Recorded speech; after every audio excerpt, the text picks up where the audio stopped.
तो अर्जुन ने पूछा था कि आप किस किस विभूति के द्वारा पूजने योग्य हैं, ऐसा भगवान श्री कृष्ण से पूछा। तो भगवान श्री कृष्ण ने कह दिया कि मैं इन इन विभूतियों से युक्त होकर के पूजनीय होता हूँ, मैं ही पूजनीय होता हूँ यहाँ पर, क्योंकि मेरी विभूति का तो विस्तार अनंत काल तक वर्णन नहीं किया जा सकता है। तो इसलिए प्रधान रूप से इन विभूतियों को मैं कहता हूँ, जहाँ पर है उनका चिंतन करके जान करके व्यक्ति मुझ परमात्मा को प्राप्त हो जाएगा। अब उसी को लेकर के यहाँ पर 24वें श्लोक का पाठ करते हैं। फिर पुरोधसाम च मुख्यम माम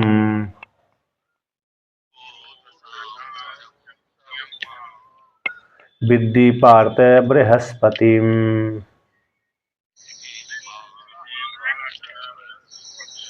सेनानीनामहं स्कंदः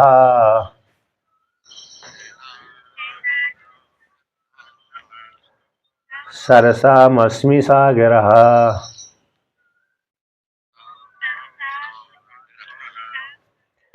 तो कहते हैं यहाँ पर कि पुरोदशाम च मुख्यम माम, पुरोदशों के मध्य में, किसमें? पुरोदश, पुरोदश मतलब पुरोहित। तो पुरोहितों के मध्य में कौन हुआ? मुख्य यानी बृहस्पति हूँ, क्योंकि जितने भी पुरोदश होते हैं, पुरोहित होते हैं, उनके मध्य में बृहस्पति हूँ, देवताओं के गुरु हैं। पौरोहित्य जो कर्म है, यद्यपि अच्छा नहीं मानते बहुत से अरे ब्राह्मण अच्छा नहीं मानते, बहुत से ठीक मानते हैं, ठीक ही है। और कौन अच्छा नहीं मानते? जो ब्रह्म विद्या से संपन्न है अथवा जिनको जगत से कोई इच्छा नहीं है, उनके लिए तो उनके वो अच्छा नहीं मानते। जैसे वशिष्ठ भगवान ने है ना निषेध कर दिया था, अरे पौरोहित्य कर्म करने के लिए। तो ब्रह्मा जी ने कहा कि तुमको इसका फल मिलेगा भविष्य में। क्यों मिलेगा? कौन सा फल मिलेगा? कि भविष्य में विष्णु भगवान का अवतार होगा राम के रूप में, तब तुम्हारी ख्याति बढ़ेगी। किसके गुरु है? राम किसके गुरु थे? कि वशिष्ठ भगवान के गुरु थे। तब तुमको इसका फल मिलेगा, मतलब पौरोहित्य कर्म का भी ख्याति फैलेगी आपकी ओर। वैसे सप्तऋषि जो होते हैं ना, वो प्राय करके सतयुग तक ही पौरोहित्य कर्म करते हैं। सतयुग तक, त्रेता में अरे कम बंद कर देते हैं। त्रेता पर दूसरे अरे ऋषि, पहले भी दूसरे ऋषि पुरोहित कर्म करते हैं, लेकिन सतयुग में प्राय करके सप्तऋषि करते हैं और दूसरे ऋषि करते हैं। और त्रेता में तो सप्तऋषि बंद कर देते हैं। बहुत ही कम ऐसे होंगे जो ऋषि सप्तऋषियों में से वो पौरोहित्य कर्म करते होंगे। हाँ, वशिष्ठ है, विश्वामित्र मुनि तो पैदा हुए थे, इसलिए वो तो करते हैं। और फिर वो द्वापर युग में वो भी बंद कर देते हैं। तो इस प्रकार से मतलब इसमें एक विशेषता है कि यजमान जब चाहे तब बुला लेते हैं पुरोहित को, मजबूरी में आना पड़ती है उनको, समय होने पर अथवा न होने पर। तो इसलिए वहाँ पर ऐसा वर्णन करते हैं। तो पुरोदशाम च मुख्यम, पुरोदशों में यानी पुरोहितों में, पौरोहित्य कर्म में मैं प्रधान बृहस्पति हूँ। तो विद्धि माम, मुझको पार्थ बृहस्पति में, हे पार्थ मुझको बृहस्पति रूप से, मुख्य जो बृहस्पति हैं, इन मुख्यम बृहस्पति पुरोदशाम, इस प्रकार से मुझको बृहस्पति रूप से जानो, पुरोदशों के मध्य में, पुरोहित के मध्य में। सेनानीम अहम स्कंदः, के सेनापतियों के मध्य में मैं सेनापति स्कंद हूँ। और सरसाम अस्मि सागरा, जो भी अरे नदियाँ बहती हैं, सरांसी देव खातानी, उनके मध्य में जो जितना भी जल समुदाय है उनके मध्य में, सरों के मध्य में, सरस बोलते हैं तालाब, नदी, झरने आदि सारे जल है इनके। तो देव खातानी सरांसी बोल दिया, तो उनके मध्य में सागर हूँ। अब आगे कहते हैं, तो पुरोदशा में राज्य पुरोहितानाम मुख्यम प्रधानम मां विद्धि जाने ही, हे पार्थ बृहस्पति। पुरोदशों के मध्य में, राज पुरोहितों के मध्य में, राजाओं के पुरोहित होते हैं, अन्य राजाओं के भी बहुत से पुरोहित होते हैं, बहुत से अन्य के भी पुरोहित होते हैं। उनके मध्य में प्रधान रूप से मुझको बृहस्पति रूप से तुम जानो। और कहते हैं साचा सही इंद्र से मुख्य स्यात् पुरोधा, क्योंकि वह जो बृहस्पति है इंद्र के मुख्य प्रधान पुरोधा है, पुरोहित है, पुरोधन पुरोहित है। कहते हैं सेनानीम एन सेनापति नाम अहम स्कंदो देव सेनापति। सेनापतियों का के मध्य में मैं देव सेनापति कौन हूँ? स्कंद हूँ। स्कंद यानी देव सेनापति, यानी कि किसी काल विशेष में रहे होंगे, मतलब ये दूसरे सेनापति रहे होंगे, बाद में उनका अभाव हो गया तो छोड़ दिया होगा, फिर बाद में ये बने कौन? स्कंद देव सेनापति के रूप में प्राप्त हुए। यानी इसको मारने के लिए, तारकासुर को मारने के लिए तभी उपाधि मिली इनको। तारकासुर को मारने के लिए ही पैदा हुए थे, और तभी उपाधि मिली। तो देव सेनापति। और देवसेना एक स्त्री का भी नाम है, उनके पति रहे। स्वर्ग की जो देवसेना कन्या है उससे विवाह हुआ था इनका, तो देव सेनापति कहलाए। अब कहते हैं सरसाम यानी देव खातानी सरांसी तेषाम सरसाम सागरो अस्मि भवामी। कहते सरसों को यानी जितनी देव खातानी हैं, देव नदियां हैं, इस जल आदि है, सरांसी हैं, जहाँ पर है नदी आदि बहती हैं, जल रहता है, तालाब आदि, समुद्र सागर आदि, झरने आदि सारे जितने भी रहते हैं, तेसाम उनके मध्य में, ऐसे उनके मध्य में तेसाम उन सरसाम, सारे बोलते हैं जल तालाब आदि, उनके मध्य में सागरो अस्मि, उनके मध्य में सागर हूँ। इस प्रकार से 24 है ना, उनमें दिव्य जलाशय में, यहाँ पर देव खाता नहीं कार्य, दिव्य खाता नहीं, दिव्य जलाशय। दिव्य जलाशय कैसे अनेक है, यानी सरांसी तालाब आदि है, यानी जलाशय है। तो यानी देव खाता नहीं, देव खाता नहीं, दिव्य, देव खाता नहीं शब्द का अर्थ कर दिव्य। तो दिव्य जो अरे सरांसी होते हैं, दिव्य तालाब आदि होते हैं, उनके मध्य में, ऐसे जल के मध्य में सागरो अस्मि, सागर हूँ मैं। यानी इसका जल सूखता ही नहीं है, इसका सागर का जल सूखता ही नहीं है। अन्य का जल तो भली सूख जाए, छोटी छोटी जो जल दिव्य तीर्थ क्षेत्र होते हैं ना, उनके जल थोड़े थोड़े में सूख जाते हैं, कुछ काल तक रहते हैं, कुछ काल के बाद समाप्त हो जाते हैं, लेकिन समुद्र का जल कभी भी नहीं सूखता। जैसे इन्होंने पान भी कर लिया तो नदी ने पुनः भर दिया अगस्त ऋषि ने, लेकिन इसलिए जो दिव्य जल होता है वो दिव्य जल मतलब समुद्र वाला दिव्य जल, उसका कभी भी अभाव नहीं होता।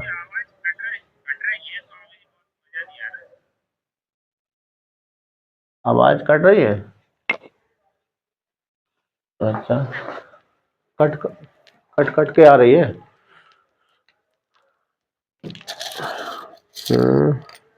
अब यार दूसरे लगा था तो अच्छा, हो सकता है कुछ गड़बड़ हो गया हो। तो देखिए यहाँ पर कहते हैं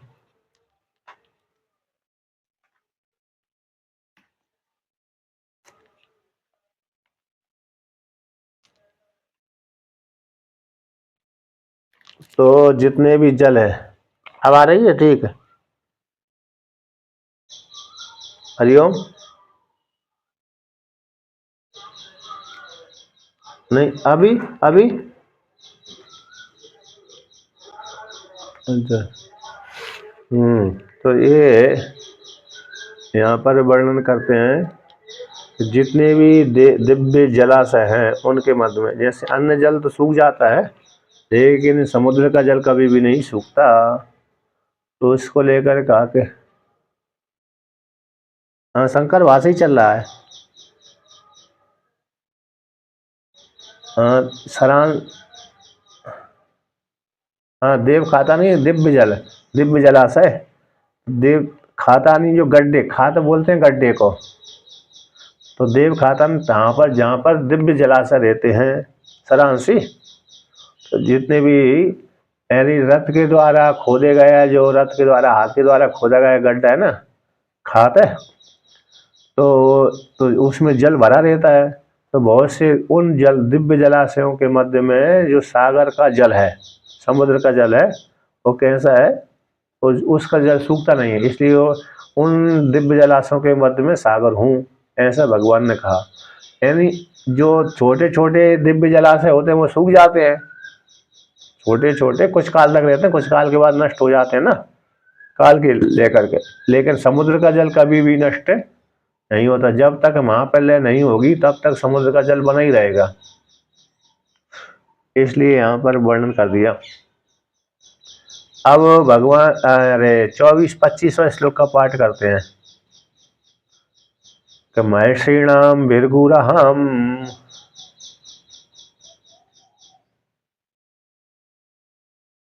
गिरामस्मेकमक्षरम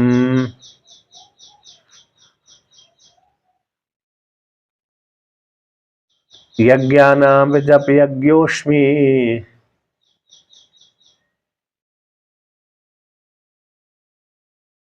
स्थावराणाम हिमालयः।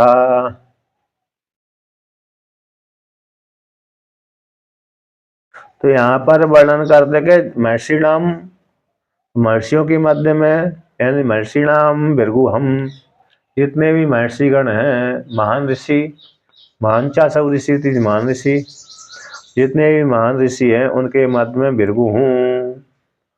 कहते ग्राम अस्मि एक अक्षरम, कहते गिरा यानी वाणी बोलते हैं, गिरा शब्द का अर्थ होता है वाणी, तो जितनी भी वाणी है उन वाणी के मध्य में मैं एक अक्षर वाणी हूँ। जितने भी वाणी है, अक्षर हैं, उन अक्षरों के मध्य में एक अक्षर ओमकार हूँ। एक अक्षर का अर्थ ओमकार हो गया।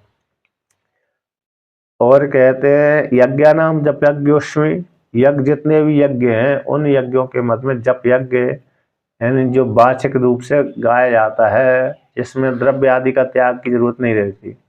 अन्य यज्ञों में तो यज्ञ में द्रव्य का त्याग अनिवार्य है, लेकिन जप यज्ञ में यह कुछ भी त्याग नहीं किया जा सकता, लेकिन वाणी अकेला ही बोली जाती है। इस तरह स्थावराणाम से हिमालय, ऐसे स्थिर होने वाले के मध्य में हिमालय हूँ, क्या हूँ, हिमालय। तो इस प्रकार से जितने भी स्थावर होते हैं, अन्य अन्य पर्वत है, सारे पर्वत है, उनके मध्य में हिमालय पर्वत है, मेरी विभूति है, ऐश्वर्य है। एकमिति एकस्य ओमकारस्य ब्रह्म प्रतीकत्वेन, टीकाकार यहाँ पर है, टीका में आया है 348 नंबर पृष्ठ पे कि एकम इति, तो एक कौन है, इति ओमकारस्य, ओमकार का ब्रह्म प्रतीकत्वेन, ब्रह्म का प्रतीक होने से और अभिधान कथन नाम होने से प्रधानतम उच्चते, प्रधान कहा गया है ओमकार को, क्योंकि ओमकार सगुण का भी वाचक है और निर्गुण का भी वाचक है, और कैसे प्रतीक भी है और अभिधान नाम भी है उसका, इसलिए प्रधान रूप से ओमकार एक अक्षर ओमकार परमात्मा है। और कहते हैं जप यज्ञस्य यज्ञांतरेभ्यो हिंसादि रहितेन प्रधानम उपेत्य इत्या, कहते जप यज्ञ जो दूसरी यज्ञ होते हैं हिंसादि वाले होते हैं, अश्वमेध यज्ञ है, वाजपेयी यज्ञ है, और राजसूय यज्ञ है, इत्यादि जो यज्ञ होते हैं उनमें हिंसा होती है। बहुत सी यज्ञों में हिंसा नहीं होती, लेकिन जो जप यज्ञ है जिसमें बिल्कुल भी हिंसा नहीं होती, ऐसा ही है, ऐसा जो यज्ञ है वो मैं हूँ, जप यज्ञों के मध्य में जप यज्ञ मैं हूँ। अब यहाँ पर कहते हैं महर्षि नाम, महर्षि नाम यानी महर्षि भृगु हम ग्राम यानी वाचाम, महर्षियों के मध्य में भृगु ऋषि में हूँ, ग्राम यानी वाचाम, ग्राम यानी वाचा यानी पद लक्षणाम, जो पद लक्षण है, पदों के द्वारा वाणी का प्रयोग करते हैं पदों के माध्यम से, यानी सुप्तिगंतम पदम संज्ञा होती है, सुबंतम और तिगंत की पद संज्ञा होती है। एक वाक्य आता है व्याकरण में अपदम न प्रयुता, कोई भी वाक्य जब हम बोलते हैं तो उसमें व्याकरण के अनुसार बोलेंगे तो कहते बिना पद के अपद, बिना पद के सुबंत मतलब जहाँ पर राम आदि का जो रूप बनेगा ना, राम का रूप सिद्ध करेंगे, तब सुबंत प्रत्यय शुभ शुभ प्रत्यय जुड़ जाते हैं। एक राम, दो राम, तीन राम। राम एक कर्ता हो गया, और फिर एक कर्म हो गया राम को, एक राम को, दो राम को, तीन राम को। फिर एक कर्म हो गया, करण हो गया, करण साधन हो गया राम के द्वारा, एक राम के द्वारा, दो राम के द्वारा, तीन राम के द्वारा। फिर एक वस्तु हमने किसके लिए खरीदी? राम के लिए। तो राम आए, राम के लिए, रामाभ्याम रामेभ्या।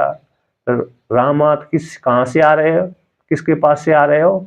राम से, राम के पास से आ रहे हैं। रामात रामाभ्याम रामेभ्या, ऐसा।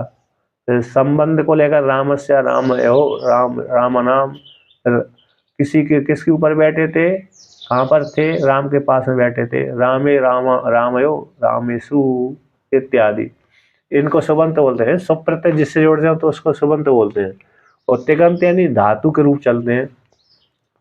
जहाँ पर धातु के रूप चलते हैं उनको तिगंत बोलते हैं, और जहाँ पर नाम का रूप चलता है उसको सुबंत बोलते हैं। तो व्याकरण का नियम है, सुबंत और बिना पद के प्रयोग नहीं करने चाहिए वाक्यों को, यानी कोई ना कोई उसमें पद प्रयोग लगाना चाहिए। सुबंत का पद है, सुबंत प्रत्यय जोड़ना चाहिए और तिगंत प्रत्यय जोड़ना चाहिए। राम जा रहा है तो रामो गच्छति, ऐसा प्रयोग करना चाहिए। राम राम रामो गच्छति नहीं करेंगे, राम गच्छति नहीं बोलेंगे तो गलत हो जाएगा। राम गच्छति बिना पद का प्रयोग कर दिया है ना। राम गच्छति ऐसा प्रयोग हो जाएगा। रामो गच्छति उसमें उकार आदि हो जाने से, तो राम गच्छति ऐसा प्रयोग हो जाएगा सुबंत के अनुसार। राम जा रहे हैं, राम जाता है, ये अर्थ निकल जाएगा। और राम गच्छति इतना बोलेंगे तो आपद बिना पद वाला होगा, तो अशुद्ध वाक्य हो जाएगा। इसलिए टीका को नियम, व्याकरण का नियम है, बिना पद के प्रयोग न करें वाक्यों को। इसलिए तो यहाँ पर पद लक्षण भाषा, पद लक्षण वाली जो वाणी है, जो एक एक पद है ना, सुबंत और तिगंत की पद संज्ञा हो जाती है व्याकरण के अनुसार। अब पद के अनुसार ही व्यक्ति प्रयोग करता है, पदों का प्रयोग नहीं करेगा तो फिर व्यक्ति को अशुद्ध वाक्य हो जाएगी, फिर व्याकरण के अनुसार ठीक नहीं है। हिंदी में तो चलो ठीक है, हिंदी में भी पद प्रयोग होता है, समझ में नहीं आता पद तो हम प्रयोग करते ही हैं। तो ऐसी जो ग्रामीण वाचा पद लक्षण वाली जो वाणी है, वो उनके मध्य में एकम अक्षरम कौन है? ओमकार अस्मि। ये ओमकार कैसे? ओमकार का ब्रह्म का प्रतीक है और अभिधान भी है, परमात्मा का वाचक भी है। परमात्मा वाच्य हो जाता है, परमात्मा का अभिधान है, वाचक है, बोध कराने वाला है। एक ओमकार अस्मि, वो मैं हूँ। यज्ञ नाम जप यज्ञो अस्मि, यज्ञों के मन में जप यज्ञ। अन्य जो यज्ञ होते हैं हिंसादि वाले होते हैं, अन्य जो यज्ञ होते हैं कैसे हिंसा वाले होते हैं, किंतु जप यज्ञ में कोई हिंसा नहीं होती। प्रियम ब्रूयात सत्यम ब्रूयात है ना, सत्य बोलिए और प्रियम ब्रूयात है, प्रिय बोलिए। तो जिस जो जप यज्ञ हो गया उसमें यानी शुद्ध वाणी, शुद्ध स्पष्ट वाणी बोलना चाहिए, जप करना चाहिए।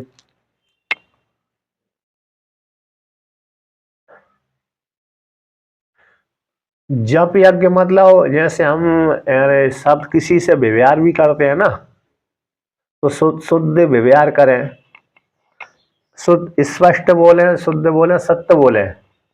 और फिर जप यज्ञ हो गया तो वैदिक यज्ञ, यज्ञ शब्द जोड़ दिए, जप यज्ञ, जप यानी यज्ञ, तो वैदिक हो गया, तो मतलब यहाँ पर नाम जप हो गया, नाम जप हो गया। हाँ, ये नाम यज्ञ हो गया। इसमें अरे स्तोत्र का पाठ भी आ जाते हैं ना, इसमें सारे आ जाएंगे, स्तोत्र का पाठ आ जाएगा, ये हमारा जो स्वाध्याय भी आ जाएगा, इसमें हमारा स्वाध्याय भी आ रहा है, इसमें स्तोत्र का पाठ भी आ रहा है, और भगवान की जो कीर्तन है, जप है, हमारा गुरु मंत्र हो गया, कीर्तन हो गई, ये सारे उसमें आ जाएंगे, यानी वाणी के द्वारा प्रयोग किए जाने वाली सारी। तो यज्ञ में जैसे द्रव्य का त्याग करते हैं ना, ऐसे इसमें त्याग की जरूरत नहीं रहती। इसलिए स्वाध्याय वो सत्य व्यवहार हो जाएगा, और जप आदि हो जितना भी और पाठ हो गया, यानी भगवान संबंधी जितना भी पाठ आदि है ना, पूजा पाठ का मंत्र, तो भगवान की पूजा उसमें जो मंत्र आदि है, तो मंत्रों का प्रयोग जैसे हम बहुत से व्यक्ति पाठ करते हैं नहीं, सुबह उठ करके स्नान आदि करके बहुत से किसी न किसी स्रोत का पाठ कर देते हैं, तो जप हो जाता है। तो इसलिए भजन भी, कीर्तन भी इसमें आ रही है, कीर्तन भी जप यज्ञ में आ रही है, स्वाध्याय भी उसी में आ रहा है, और हम नित्य नित्य जो कर्म हो गए हमारे पाठ है, चाहे हम रुद्री का पाठ करते हो, चाहे दुर्गा सप्तशती का पाठ करते हो, चाहे रामायण का पाठ करते हो, तो उसी में जाएगा अंतर्भूत, तो जप यज्ञ में आ जाएगा। और दूसरे यज्ञ का अर्थ होता है भगवान को अर्पण करना। हम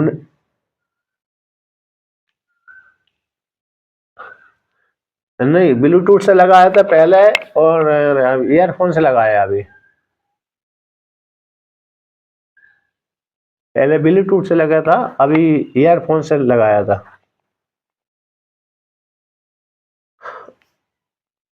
तो ये जप यज्ञ में मतलब यही हो गया, नित्य नित्य कर्म ही हो जाता है।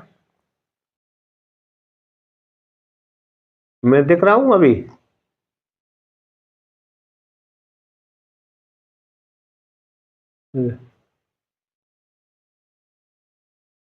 अच्छा अच्छा अच्छा। हाँ, हो सकता है, मालूम नहीं अभी।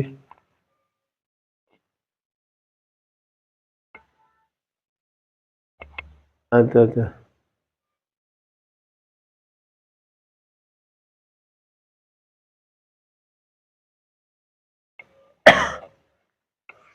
हाँ, दो दिनों से गड़बड़ हो रहा है वैसे, कल भी हुआ। तो देखिए, अब आगे वर्णन करते हैं। तो मतलब ये यज्ञ का अर्थ हो गया जिसमें अरे हमने जो जब यज्ञ किया, तो जैसे यज्ञ में दान कर देते हैं ना, दान होता है, यज्ञ में अपना त्याग कर दिया, उसी प्रकार से यहाँ पर जो हमने उसका जो पुण्य कर्म हुआ है, पुण्य कर्म का जो फल है, वो फल भी भगवान को त्याग कर दिया। क्या कर दिया? उसमें ये भी जोड़ लेना चाहिए। आवाज आ रही है अभी? हाँ, तो मतलब इसमें ये भी है कि अरे भाई, जप का है जो पुण्य कर्म है उसका भी त्याग करना है ना, पुण्य कर्म का उसमें ये वो सारे जोड़ लेना उसमें, ये जप यज्ञ हो जाएगा। यानी नित्य पाठ हो गया, स्वाध्याय हो गया, भगवान की कीर्तन हो गई, और भगवान का नाम का जप है, ये सारे उसमें आ जाएंगे, जप यज्ञ हो गए। अब कहते हैं शिखरवताम स्थावरणम स्थिति मताम हिमालय, जो शिखर वाले हैं, उच्च शिखर वाले हैं, ऊंचे ऊंचे हैं, ऐसे ये पर्वत हैं, उनके मध्य में तो सुमेरु आता है। तो यहाँ पर कहते हैं इनके मध्य में मेरु सुमेरु पर्वत भी एक है ना, लेकिन वो ऊंचे में आता है, लेकिन स्थिर वाले जो पर्वत है, विशाल पर्वतों के मध्य में हिमालय पर्वत में हूँ। यहाँ पर के स्थावरण में भी स्थिर है, ये अचल बना रहता है। कैसे? हिमालय कैसे बढ़ता घटता नहीं है, बल्कि स्थिर बना रहता है। स्थिति मताम स्थित होने वालों के मध्य में मैं कैसा हूँ? अरे हिमालय पर्वत हूँ। और दूसरे पर्वत, अच्छा दूसरे पर्वत कैसे हैं? दूसरे पर्वत कभी बढ़ जाते होंगे, घट जाते होंगे। जैसे विंध्याचल बढ़ गया था, विंध्याचल पर्वत है, सुमेरु पर्वत भी कभी ऊपर नीचे हो जाता होगा, लेकिन ये जैसे वैसे ही बने रहे। यद्यपि पर्वत जैसे वैसे ही बने रहते हैं सामान्य दृष्टि से, तो बढ़ते घटते नहीं, लेकिन पौराणिक दृष्टि से बढ़ते बढ़ते घट जाते हैं। विंध्याचल तो बढ़ ही गया था पौराणिक दृष्टि से, है ना, क्योंकि उसने तपस्या करी थी। वो सुमेरु पर्वत भी ऐसा ही है, सुमेरु पर्वत भी ऊंचा है, उसका बहुत बड़ा है, कई योजन का सुमेरु पर्वत है। अरे वो बोलते हैं इतना तो जमीन के भीतर धंसा हुआ है, कई कई किलोमीटर से, और फिर फैला हुआ है, पर ऊपर बहुत से ऊपर बड़ा हुआ है, आकाश में स्थित है। उसी की परिक्रमा सूर्य भगवान लगाते हैं पुराण के अनुसार। पुराण के अनुसार वर्णन किया है। और वहाँ की सामान्य के अनुसार तो पृथ्वी घूम रही है, सूर्य भगवान तो एक स्थिर है। और पुराण के अनुसार लगाएंगे तो सूर्य भगवान उस सुमेरु पर्वत की परिक्रमा लगाते हैं, जिसको लेकर के विंध्याचल की घटना घटी थी। और सूर्य भगवान रथ के द्वारा चलते हैं पुराण के। सुमेरु पर्वत आपको बता दूं, जाएंगे हिमालय में बद ये मन यहीं से लग जाता है। ये सुमेरु पर्वत है ना, बद्रीनाथ से मतलब हरिद्वार ऋषिकेश से लग जाता है मंदराचल पर्वत। अब वही हिमालय पर्वत ही एक भाग विशेष है सुमेरु पर्वत, लेकिन सोने का वर्णन करते हैं उसको।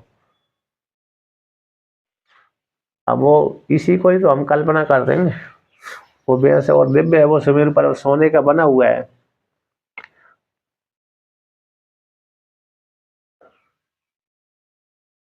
मालूम नहीं अब कौन सी बहुत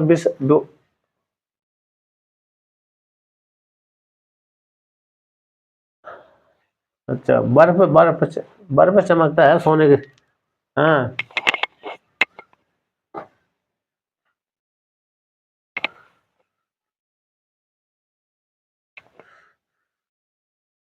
हाँ, सूर्य की जब किरणें बर्फ के ऊपर पड़ती है ना, तो सोने की जैसे चमकती हो, ऐसा आता है।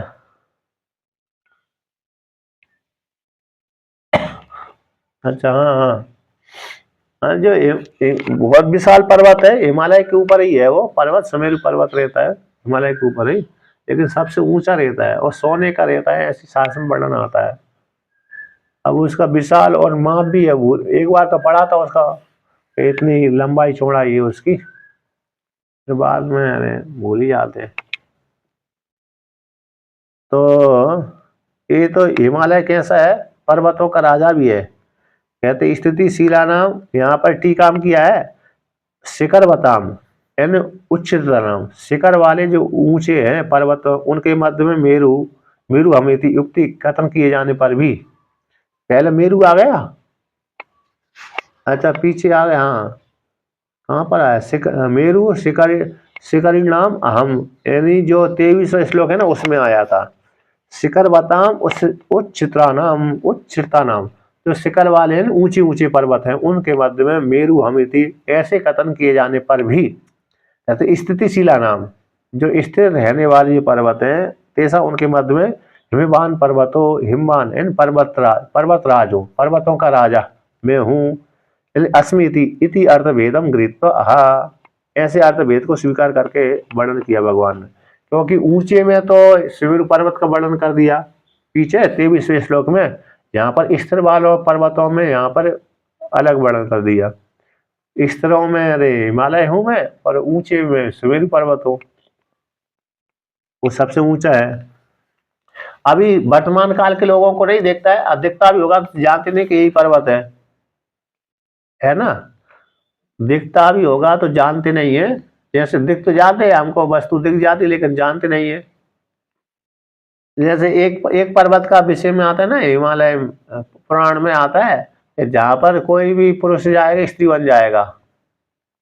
वो भी ज्यादा दूर नहीं है, वो बद्रीनाथ के वो क्षेत्र तले उसी में ही होगा।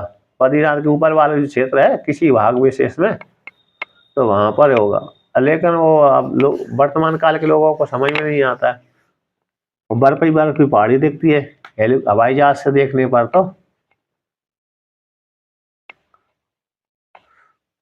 सारा नेपाल है, चाइना है और भारत है, इत्यादि जो पर्वत श्रृंखला है उनमें कोई ना कोई तो पर्वत हो गई। तो कुछ उधर के पर्वत भी होंगे, उधर जो रूस आदि रहते हैं ना, उधर के भी कोई भी तीसरी कोटि में जाते हैं। तो समझ में नहीं आता, और दिव्य दृष्टि के द्वारा ही जाने जाएंगे तो कहाँ पर नहीं है। अब यहाँ पर वर्णन करते हैं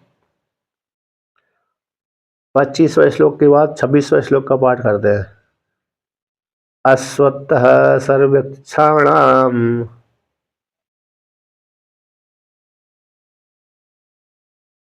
देवर्षीणां च नारदः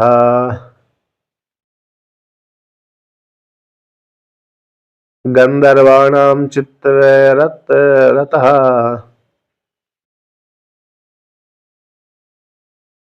सिद्धानां कपिलो मुनिः।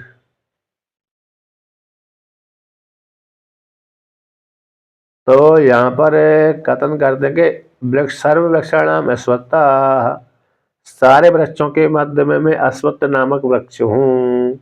अश्वत्थ बोलते हैं पीपल को, हिंदी में पीपल, संस्कृत में अश्वत्थ। और अश्वत्थ शब्द का अर्थ होता है सो यानी कल होता है, सो यानी कल। तो ता था का अर्थ होता है स्थित रहना, और आकार का अर्थ संशय में, कल स्थित रहेगा अथवा नहीं रहेगा इसके विषय में संशय है। एक एक शब्द का अर्थ करेंगे ना अश्वत्थ शब्द का, तो स्व शब्द का अर्थ होता है कल, आने वाला दिन।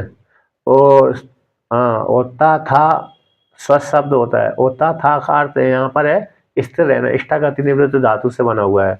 और आकार का अर्थ संशय में यहाँ पर, यानी कल ये रहेगा कि नहीं रहेगा मालूम नहीं, संशय। यानी जो संसार हमारा जो दिख रहा है अश्वत्थ के जैसा है, कल रहेगा कि नहीं रहेगा संशय बना रहता है इस प्रकार। तो सारे, लेकिन यहाँ पर तो अश्वत्थ शब्द मेरे किसका, पीपल को वाचक है, जहाँ पर विष्णु भगवान वास करते हैं। ऐसे दो, ऐसे शिव जी के वृक्ष और विष्णु भगवान के वृक्ष है ना, तो उसमें पीपल भगवान विष्णु का प्रतीक कहलाता है और बट वृक्ष भगवान शिव जी का प्रतीक कहलाता है। ये दो वृक्ष हैं। और बिल्व वृक्ष है, बिल्व वृक्ष में शिव जी का ही, बिल्व वृक्ष में तो शिव ब्रह्मा विष्णु महेश तीनों का ही वास हो जाता है। विशेष महिमा आती है बिल्व वृक्ष की। बिल्व वृक्ष, अश्वत्थ और वट वृक्ष, ये तीनों वृक्ष पूजनीय है। और आंवला, आंवला भी पूजन है। तो ये तीन तीन चार वृक्ष बहुत पूजनीय होते हैं। बिल्व वृक्ष की पूजा करने से तो लक्ष्मी प्राप्त होती है, आंवला की पूजा करने से लक्ष्मी प्राप्त होती है। अब ये कहते हैं सारे वृक्षों के मध्य में अश्वत्थ नामक वृक्ष में हूँ। देवर्षिणाम च नारद, कहते हैं देवर्षियों के मध्य में, देव ऋषि जितने भी हैं उनके मध्य में, ऋषि हैं देव ऋषि, उनके मध्य में नारद हूँ। नारद है, पर्वत मुनि है, अन्य अन्य मुनि है, ये बृहस्पति है, ये सारे ऋषि है, इन सब के मध्य में नारद है। नारद का अर्थ नार यानी ज्ञान को देने वाले, नार यानी ज्ञान। यहाँ पर नारद शब्द का अर्थ ले लेना ज्ञान, ज्ञान को देने वाले कौन है, नारद है, दान देने वाले। अब कहते हैं गंधर्वणाम चित्र, नार यानी जल भी होता है, तो लेकिन यहाँ पर नार शब्द ज्ञान का वाचक हो गया। अब वहां पर नार यानी जल हो गया। नारा नारा नारा वही जल प्रोक्ता, ऐसा आता है वो मनुस्मृति में। नारायण शब्द जब करेंगे ना, नारायण शब्द जब बनाएंगे तो वहां पर नार का अर्थ नर भी होता है और नार का अर्थ जल भी होता है, दोनों अर्थ हैं। नार का अर्थ जल और नार का अर्थ मनुष्य जीव, ये दोनों। तो जो जल में जो शयन करता है, अयन शयन करना, अयन स्थान, तो नार ही जिसका स्थान है, आधार है, ऐसे नारायण। अतः नर ही जिसकी गति है, नर यानी मनुष्य ही, मनुष्य नर नरों की जो गति है, नर की जो गति है वो नारायण कहलाता है। नर की गति नारायण ही है। और नारायण कहाँ पर रहता है, जल में शयन करता है, इसी नारायण कहलाता है। तो वहां पर ऐसा आता है अयन यानी आश्रय, तो जल ही जिसका आश्रय है, इन जल क्षीर सागर में रहते हैं, जल में रहते हैं, निवास करते हैं, तो नारायण हो गए। तो नरों की जो गति है वो नारायण हो गए। तो यहाँ पर नारायण, नारद शब्द का अर्थ हो गया, नार शब्द ज्ञान, ज्ञान को देने वाले भगवान नारद है। देवताओं के, देव ऋषियों के मध्य में मैं नारद हूँ। गंधर्वाणाम चित्ररथ, तो गंधर्वों के मध्य में चित्ररथ नाम का गंधर्व हूँ। इसका भेंट, इसका जो एक महाभारत में अर्जुन के साथ युद्ध हुआ है, इसका चित्ररथ नाम का जो गंधर्व है उसका संबंध है अर्जुन के साथ हुआ है। अर्थात अर्जुन के साथ युद्ध हुआ, बाद में अर्जुन ने पराजय कर दिया। तो पराजय हो जाने के पश्चात फिर मित्रता स्वीकार कर ली। गंधर्वों में एक स्वाभाविक शक्ति होती है जन्मजात प्राय करके आकाश में उड़ने की विद्या। वो विद्या से वो स्वभाव, जैसे पक्षियों में जन्मजाति पंख रहते हैं, पंख के माध्यम से पक्षी उड़ जाते हैं पक्षी आकाश में। हम लोगों को उड़ने के लिए मेहनत करना पड़ेगी, चमत्कार करना पड़ेगी। मनुष्यों को आकाश में उड़ने के लिए अरे योग शक्ति के द्वारा योग शक्ति के माध्यम से सिद्धि करना प्राप्त करनी पड़ेगी। अभी तो मनुष्य भी आकाश में उड़ जाते हैं, उड़ते हैं कि नहीं उड़ते? वो उसके द्वारा हवाई जहाज के द्वारा तो उड़ते ही हैं, लेकिन दूसरे उससे पैराशूट के द्वारा उड़ जाते हैं। पैराशूट पहनो और आकाश में उड़ जाओ। हिमालय में वीडियो में देखता हूँ, कभी कभी देखते हैं, डर ही नहीं लगता इन लोगों को। जो आकाश से नीचे गिरते हैं ना, उनको भय नहीं लगता है। मिलिट्री वाले तो गिरते ही हैं, मिलिट्री वाले जब आकाश में उड़ते हैं। नहीं, वो तो हवाई जहाज में नहीं, हवाई जहाज वाले तो अलग हो गए।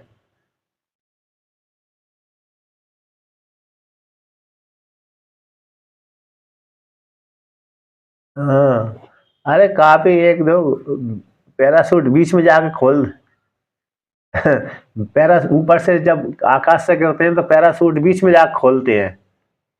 बीच में शुरू शुरू से नहीं खोलते, वो बीच में जाके खोलते हैं। अरे भयंकर, ऊपर इतनी स्पीड से गिरते हैं, गति से, बहुत ही।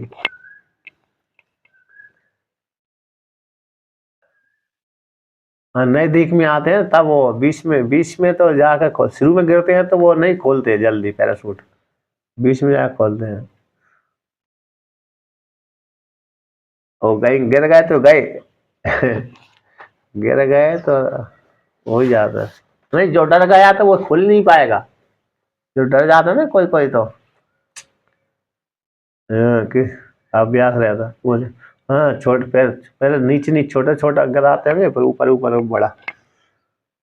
तो ये अब कहते हैं चित्ररथ का तो गंधर्व में भी स्वाभाविक विद्या, दो विद्या स्वाभाविक रहती है, आकाश में उड़ने की और अंतर्धान होने की।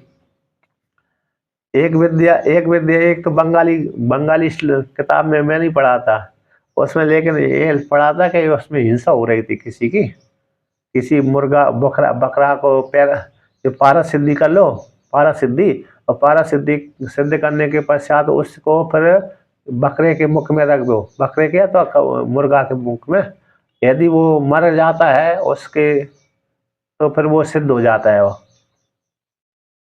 वो गुटखा गुटखा बोलते हैं, और उसी गुटखा को मुख में रखो, आकाश में धारण करके आकाश में उड़ सकते हैं, अंतर्धान हो सकते हैं। एक पुस्तक मैंने बंगाली पुस्तक में लिखा था, हिंदी थी लेकिन बंगाली सिद्धि थी उसमें, बंगालियों की।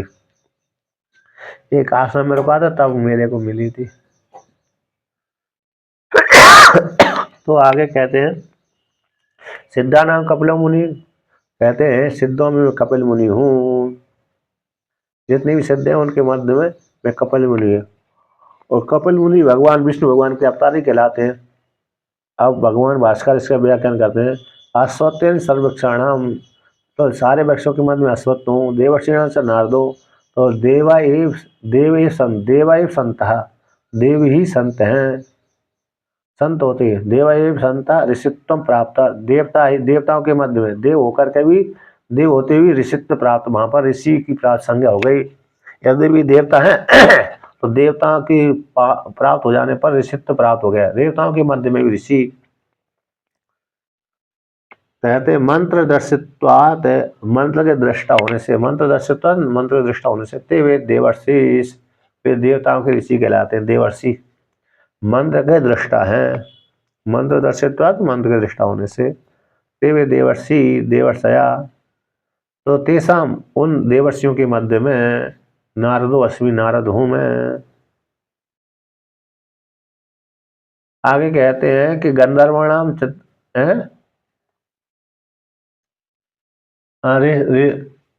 ऋषि, हाँ दृष्टा होते हैं, करता तो मंत्रों के करता तो ईश्वर ही हो गया, वहाँ के सारे दृष्टा ही होते हैं। तो मंत्र दृष्टता, मंत्र की दृष्टा होने से ते वे देवर्षया, ते उन जितने भी देवर्षि हैं, देवता होते हुए सारे देवता होकर के ऋषित्व प्राप्त हो गए, उनके मध्य में मंत्र की दृष्टा होने से ओ ते वे देवर्षि हैं, उन देवर्षियों के मध्य में नारद में हूँ। और गंधर्वाणाम चित्ररथो नाम गंधर्वोऽस्मि, गंधर्वों के मध्य में चित्ररथ नाम गंधर्व में हूँ। सिद्धानाम जन्मना एव धर्म ज्ञान वैराग्य ऐश्वर्य अतिशयम प्राप्त नाम कबलो मुनि। तो जन्म से ही इनको प्राप्त हो गए थे, यानी भगवान विष्णु के रूप में पैदा हुए थे। भगवान विष्णु तो जन्म से सिद्ध ही है, तो कहते हैं ऐसे धर्म ही स्वतः सिद्ध है इनके पास में। धर्म है, ज्ञान है, वैराग्य, ऐश्वर्य, ये अतिशय से युक्त है। अतिशय रूप से प्राप्त हो गए इनको, ऐसे इन सिद्धों के मन में कपिल मुनि। अर्थात धर्म, ये 4 ऐश्वर्य ब्रह्मा जी के पास हमेशा बने रहते हैं। अब प्राय करके वही आते हैं, लेकिन फिर भी भगवान भास्कर इसका व्याख्यान गड़बड़ अलग कर देते हैं।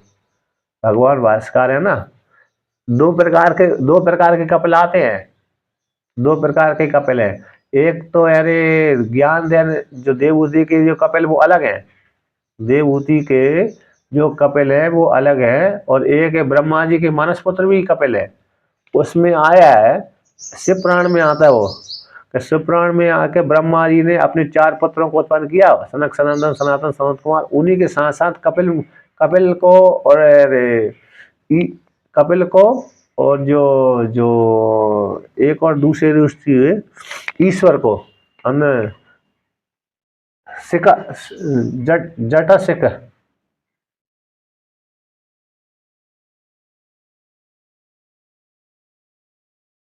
कौन चला गया, अरे शिव पुराण में कपिल शिव पुराण में आता है कि शिव पुराण में ये वर्णन किया गया है कि ब्रह्मा जी के मानसपुत्र कहलाते हैं। ब्रह्मा जी के मानसपुत्र कपिल कहलाते हैं। और अरे जो सनत कुमारों के साथ साथ उनकी उत्पत्ति हुई थी, सनत कुमार उत्पन्न हो गए, इसके बाद कपिल उत्पन्न हुए। इसके पश्चात अरे जटासिकी जो अग्निशिका नाम के अथवा 4 जटा जिनकी अग्नि की जैसे चमकती है, अग्निशिका नाम के एक ऋषि हुए, वो भी ब्रह्मा जी के मानसपुत्र है। और एक और है ईश्वर नाम से। तो 3 ऐसे 7 ऋषि पैदा किए थे ब्रह्मा जी ने मंत्र के द्वारा। तो उसी के साथ उसी काल में ये शिव ब्रह्मा जी के मानसपुत्र ही कहलाते हैं। इन्होंने ही लगता है ये सांख्य दर्शन का निर्माण किया है, क्योंकि ब्रह्म सूत्र में भगवान भास्कर ने अलग अलग व्याख्यान कर दिया। जब खंडन कर रहे ना सांख्य स्मृति को, तो कहते हैं कि को ये जो कपिल मुनि, जो देवहूति के पुत्र कपिल मुनि जो विष्णु के अवतार कहलाते हैं, कि वो ही कपिल हैं अथवा दूसरे। तो वहां पर ये निर्णय दिया गया था कि अरे जो तो भगवान देवहूति के पुत्र जो कपिल हैं वो तो भगवान विष्णु के अवतार हैं, तो वेद के विपरीत कैसे चलेंगे, वो वेद के विरुद्ध कैसे उपदेश करेंगे। तो फिर वो उन्होंने इसलिए दो कपिलों का वर्णन कर दिया, कोई दूसरे होंगे। तो फिर दूसरे कहाँ से आएंगे, तो ब्रह्मा जी की मानसपुत्र कहलाते हैं। तो वो कपिल ले लेना, ब्रह्मा जी के जो मानसपुत्र हैं, जो उसमें आया है, किस में आया है, अरे शिव पुराण में आया है। ठीक है ना। हाँ, अब आगे कहते हैं, ये तो वर्णन कर दिया। तो ऐश्वर्य वाले प्राप्त जो कपिल है, यहाँ पर तो देवभूति वाले कपिल ही लेना, सांख्य दर्शन वाले नहीं। यद्यपि इन्होंने भी ज्ञान का उपदेश किया है, लेकिन वो लेकिन भागवत पुराण में, शिव पुराण में जितना भी जो अरे ज्ञान का उपदेश है, सृष्टि प्रक्रिया आती है, प्रकृति प्रसाद है, वो सारे सांख्य दर्शन के अनुसार ही आता है। उपनिषद के अनुसार तो आता भी नहीं है। जो तैतृय उपनिषद के अनुसार सृष्टि प्रक्रिया आती है वो आती नहीं, सीधा सीधा सांख्य दर्शन के अनुसार ही आता है। प्रकृति से महातत्व, महातत्व से अहंकार, अहंकार से फिर 5 तन्मात्राएं, फिर 5 तन्मात्रा के माध्यम से 5 तन्मात्रा से 5 महाभूत हो गए। उसी से अहंकार से 5 महाभूत भी उत्पन्न कर देते हैं, ज्ञानेन्द्रिय, कर्मेंद्रिय और मन भी उत्पन्न कर देते हैं। और पंच तन मात्राओं के माध्यम से फिर 5 महाभूत कर देते, ऐसे ही आता है। कभी कभी अलग अलग कर देते, कभी कभी एकत्रित कर देते हैं। तो वहां पर तो प्रकृति, प्रकृति से महातत्व, महातत्व से अहंकार, अहंकार से जो ज्ञान इंद्रिय, कर्म इंद्रिय और एक मन, और फिर अरे पंच महाभूत का भी वर्णन कर देते हैं। तो ये 25 तत्व है, कभी 26 तत्व है। ईश्वर और पुरुष को अलग करेंगे तो 26 हो जाएंगे, ईश्वर और पुरुष को एक कर देंगे 25 तत्व हो जाएंगे। ऐसे 25 तत्वों का ही प्राय करके वर्णन कर देते हैं पुराणों में। तैत्तिरीय उपनिषद के अनुसार वहां सृष्टि नहीं करते। तो देखिए अब आगे कहते हैं, 27 श्लोक का पाठ करते हैं। उच्च ही श्रवसे श्रव उच्च ही श्रवसामस्वानाम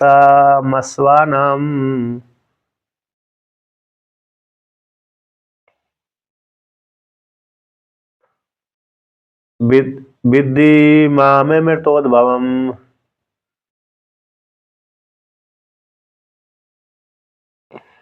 ऐरावतं गजेन्द्राणां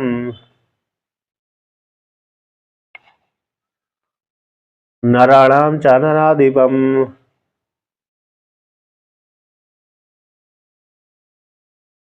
कहते हैं अश्वानाम उच्च सर्वसम, अश्वों के मध्य में उच्च सर्वा नाम का जो समुद्र मंथन से निकला हुआ था, है ना, घोड़ा, अश्विन घोड़ा, तो अरे बड़ा श्रेष्ठ दिव्य कहलाता है। सूर्य भगवान ने इसको अपने अधिकार में रखा है। तो कहते हैं उसको उच्च सर्वा नाम के घोड़े को जानो। और माम अमृत उद्भव, जो अमृत से उत्पन्न हुआ है, अमृत है समुद्र मंथन से उत्पन्न हुआ है। और गजेंद्र नाम ऐरावतम, तो गजेंद्रों के मध्य में ऐरावत नाम का हाथी, गज यानी हाथी होते हैं, वो इनमें श्रेष्ठ जो हाथी कौन है, ऐरावत नाम का हाथी, जो भी समुद्र मंथन से उत्पन्न हुआ है।